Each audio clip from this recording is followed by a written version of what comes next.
Just got some bad news, guys. I just found out that my little sister was addicted to Oxycontin for 7 years, and she never told me. And it breaks my heart, because they used to sell Oxycontin.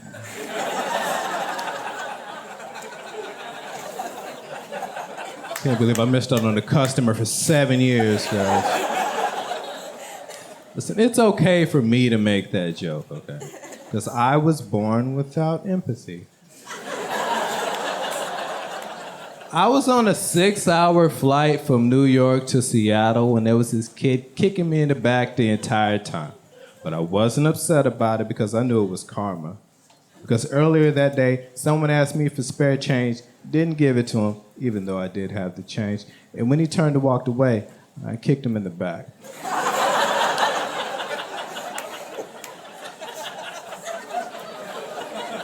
So karma is real, guys. Don't do that. I made the mistake of telling my Uber driver that I was a stand-up comedian, ended up having a conversation with him. That was on me. He said he was surprised by how many comedians have very PG-13 movies with very dirty stand-up, and I asked him for an example. The first example he gave me was Robin Williams, which is fair. A lot of his movies are very PG. His stand-up is very dirty. The second example he gave me was Bill Cosby. So one of two things is happening. Either he is mistaking Bill Cosby for Richard Pryor, or he thinks the last 7 years have all been a part of Bill Cosby's act. And if that's true, Bill Cosby's the greatest comedian of all time.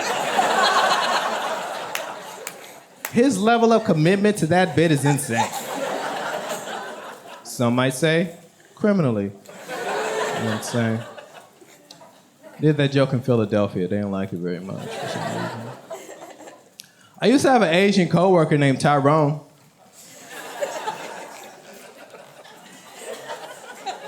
My name is Lee.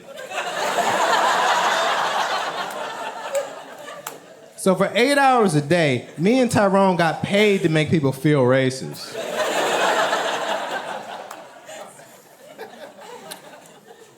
I sleep with my eyes open.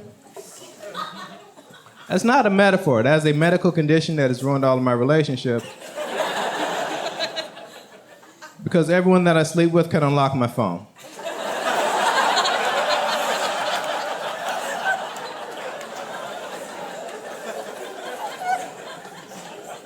I do sleep with my eyes open. Sometimes I wake up in the morning, my eyes are beet red. And when you have red eyes and you talk this slow, people assume that you're high. So I just want to let everyone know right now that I'm high.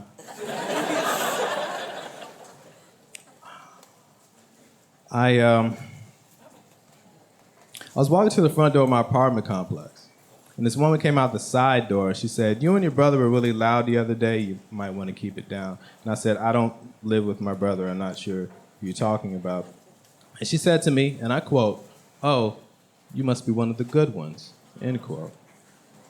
But to her credit, after she heard what actually came out of her mouth, she turned completely red, because she was white, of course. And then she went back inside, and she killed herself.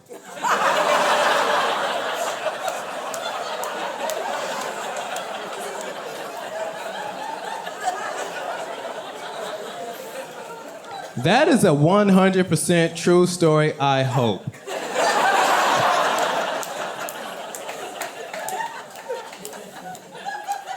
Another time I was walking to the front door of my apartment complex and someone was coming out, and instead of using my key fob to get in, I just walked in as he was getting out. And he said, "You mind using your key fob to get in?" And I said, "I'm not going to do that." And then I walked into the building that I paid money to live in. Now I want to make one thing clear. I do not believe that he did this because I'm black. I believe he did it because he's white. And that seems to be your favorite thing to do.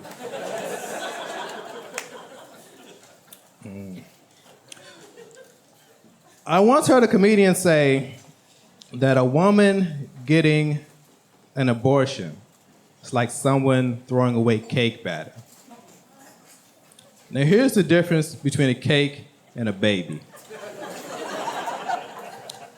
People want cake.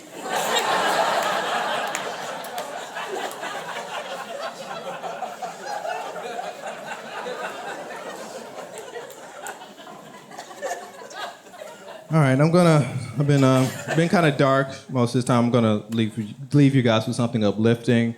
To anyone out there that is struggling with mental health, suicide is not the answer most of the time.